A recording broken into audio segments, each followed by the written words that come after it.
അവർക്കാണച്ച നമ്മളെക്കാൾ ദൈവവിശ്വാസം. ഈ വിഷയമാണ് ഇന്ന് നിങ്ങളുടെ ശ്രദ്ധയിലേക്ക് കൊണ്ടുവരുന്നത്. അപ്പോൾ ഞാൻ റിഞ്ചു അച്ഛൻ, ക്രിസ്ത്യൻ വിസ്ഡം എന്ന എൻ്റെ യൂട്യൂബ് ചാനലിലേക്ക് എല്ലാ പ്രിയപ്പെട്ടവർക്കും സ്വാഗതം. ചെറിയ ചെറിയ കാര്യങ്ങൾ, ഒരുപക്ഷെ നമ്മുടെ അബദ്ധവിശ്വാസങ്ങളോ നമ്മൾ പഠിക്കേണ്ടതായ കാര്യങ്ങൾ നിങ്ങളുടെ ശ്രദ്ധയിലേക്ക് കൊണ്ടുവരാൻ ആഗ്രഹിക്കുന്ന ചാനൽ. അറിയാത്തത് എനിക്ക് പറഞ്ഞു തരാൻ നിങ്ങൾ ശ്രമിക്കുമ്പോൾ എന്നിൽ കൂടി അത് പലരിലേക്ക് എത്താനായിട്ട് സാധ്യമാകട്ടെ എന്ന് പ്രാർത്ഥിച്ചുകൊണ്ട് ഇന്നത്തെ വിഷയത്തിലേക്ക് പലരും പറഞ്ഞു കേൾക്കുന്ന ഒരു വാചകമാണിത്. അച്ഛാ, അവർക്കാണ് അച്ഛാ കൂടുതൽ വിശ്വാസം. ആരെക്കുറിച്ചാണ് നിങ്ങൾക്കറിയാം? വചന ശുശ്രൂഷയ്ക്ക് അല്ലെങ്കിൽ പ്രബോധന ശുശ്രൂഷയ്ക്കായി പല ദേവാലയങ്ങളിൽ പോകാറുണ്ട്. പ്രത്യേകിച്ച് സെപ്റ്റംബർ 1 മുതൽ 7 വരെയുള്ളതോ ഓഗസ്റ്റ് 1 മുതൽ 15 വരെയുള്ളതോ ഒക്കെയായ പല ദേവാലയങ്ങളിൽ പോകുമ്പോൾ അവിടെ കൽവിളക്കുകളൊക്കെ കാണും. കൽവിളക്ക് ഇങ്ങനെയൊക്കെയുള്ളത് കാണാം. അപ്പം ഈ കൽവിളക്കിലൊക്കെ എണ്ണ ഒഴിക്കുന്നത് ഹൈന്ദവ മതത്തിലുള്ളവരായിരിക്കും. ഞാൻ ആ മതത്തിൻ്റെ പേര് പറയുന്നുണ്ട്, തെറ്റിദ്ധരിക്കരുത്. ആ മതത്തിലുള്ളവരൊക്കെ ഉണ്ടാവും. അപ്പം പ്രബോധന ശുശ്രൂഷ കഴിഞ്ഞ് ഭക്ഷണം കഴിക്കാനിരിക്കുമ്പം ഈ ആളുകൾ പറയാറുണ്ട്, അച്ഛൻ ശ്രദ്ധിച്ചോന്നറിയില്ല, നമ്മുടെ ആ പള്ളിയിലെ കൽവിളക്ക് നിറച്ച് എണ്ണ ഒഴിക്കുന്നതും അവിടെ മുഴുവൻ ഇത് കത്തിക്കുന്നതും ഒക്കെ ഹൈന്ദവ സഹോദരങ്ങളാണ്. അവർക്ക് നമ്മളെക്കാൾ കൂടുതൽ ഇപ്പം ഇതിലൊക്കെ വിശ്വാസം. 2, പരുമലപ്പള്ളിയിലേക്ക് അച്ഛൻ ശ്രദ്ധിച്ചോന്നറിയത്തില്ല, പരുമലപ്പള്ളിയിൽ ഇപ്പം ഈ മറ്റു മതസ്ഥരെ കൂടുതൽ വരുന്നു. അവർക്ക് എന്തൊരു വിശ്വാസമെന്നറിയാം ഇതിനകത്തൊക്കെ. അവർക്കാണ് ഇപ്പം നമ്മളെക്കാൾ കൂടുതൽ വിശ്വാസം. ഒരു പള്ളിയിൽ, ഞാനിരുന്ന ഒരു പള്ളിയിൽ, ആ പള്ളിയുടെ കുരിശടിയുണ്ട്. ആ കുരിശടിയുടെ ചുറ്റും വൃത്തിയാക്കുന്നത് അതിന് തൊട്ടടുത്തുള്ളൊരു ഹൈന്ദവ സഹോദരങ്ങളാണ്.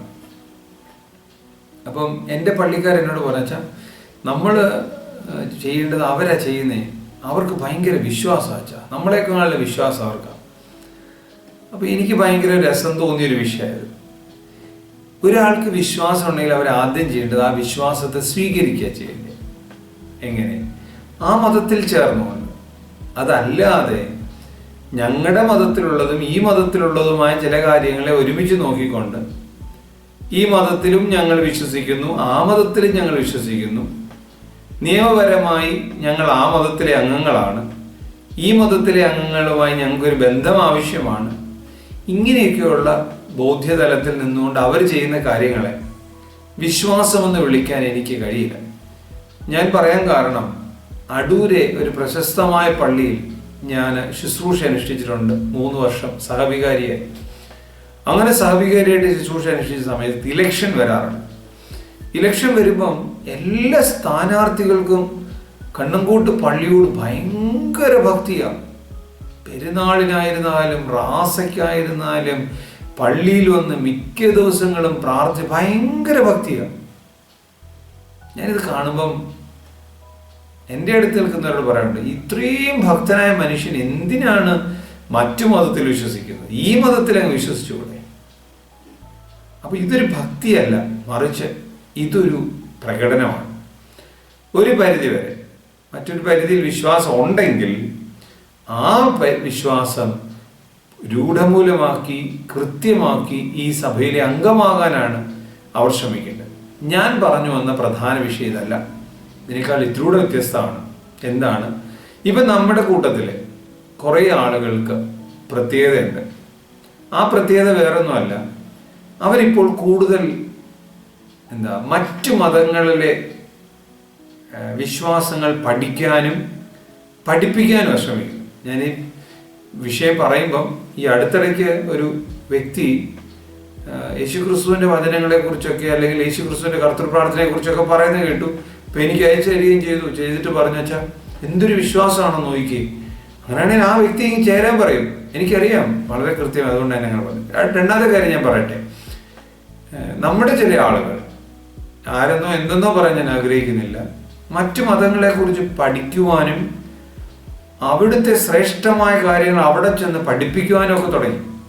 പിന്നെ സ്വാഭാവികമായും അവർക്ക് ദൈവം എന്നുള്ള വാക്ക് മാറി. ഭഗവാൻ, ഈശ്വരൻ, തെറ്റൊന്നുമില്ല.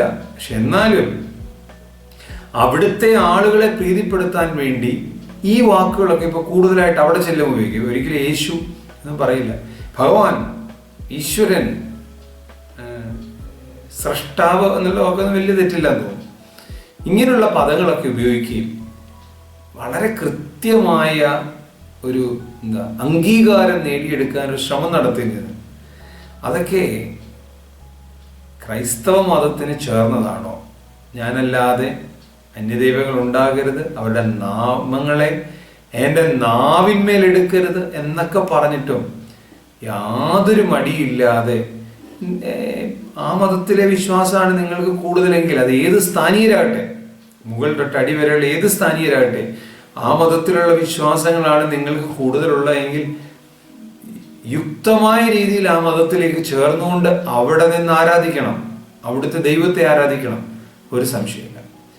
ഈ നമ്മൾ ഈ മതത്തിൽ ഇങ്ങനെ ഉറച്ചു നിൽക്കുന്നത് കൊണ്ടാണ് നമ്മളെ കൊണ്ട് അവരുടെ മതത്തെക്കുറിച്ച് അവർ പറയിക്കുന്നത്. എന്തിനാണ്? എന്നിട്ട് അവർ പറയും, ഓർത്തഡോക്സ് സഭയിലെ ഇന്ന ആള്, ഇത്രയും വിദ്യാഭ്യാസമുള്ള ഒരാൾ, ഇത്രയും അറിവുള്ള ഒരാൾ ഇപ്പം കണ്ടോ ഒന്ന് വന്നിട്ട് നമ്മുടെ ദൈവത്തെക്കുറിച്ച് പറഞ്ഞിട്ട് പോയത് കണ്ടോ, ഇത് നമ്മൾ ഇതുവരെ മനസ്സിലാക്കിയിട്ടില്ല എന്ന് പറയും. അപ്പം അങ്ങനെ പറയിക്കാനുള്ളൊരു വഴിയാകരുത്. അവരുടെ വാട്സപ്പ് ഗ്രൂപ്പുകളിലൊക്കെ നമ്മുടെ ആളുകൾ അവരുടെ വാഴ്ത്തിപ്പാടുന്നത് പ്രചരിപ്പിക്കാൻ അവസരം ഉണ്ടാക്കരുത്. നമുക്ക് വലുത്, നമുക്ക് വേണ്ടി കാൽവറിയിൽ യാഗമായ ക്രിസ്തുവാണ് എന്ന ബോധ്യം വരട്ടെ. ആർക്കെങ്കിലും ഈ വിശ്വാസത്തെ കൂടുതൽ താല്പര്യമുണ്ടെന്ന് നമുക്ക് തോന്നുമ്പോൾ അവരെ വാഴ്ത്തിപ്പാടാനൊന്നും പോണ്ട. അവർക്ക് വിശ്വാസ ബോധ്യം ഉണ്ടെങ്കിൽ അവർ ഈ വിശ്വാസത്തിൽ ചേരട്ടെ പൂർണ്ണമായി. അവർക്ക് നമുക്ക് മാമോദീസ കൊടുക്കാം, അതാരെയും നിർബന്ധിച്ചല്ല. ഞാൻ പറഞ്ഞതിൻ്റെ അർത്ഥം, നമുക്ക് വലുത് നമ്മുടെ ദൈവമാകട്ടെ, ഞാനല്ലാതെ അന്യ ദൈവങ്ങൾ നിനക്കുണ്ടാകരുത്. ആരെയും പ്രീതിപ്പെടുത്താനും ആരെയും സന്തോഷിപ്പിക്കാൻ വേണ്ടി യേശുവിൻ്റെ പേര് മാറ്റി വേറെ രീതിയിലാക്കണ്ട. ദൈവത്തിൽ അടിയുറച്ച് വിശ്വസിക്കാൻ ഇടയാകട്ടെ. മറ്റൊരു വിഷയമായിട്ട് വീണ്ടും കാണാം. ദൈവം അനുഗ്രഹിക്കട്ടെ.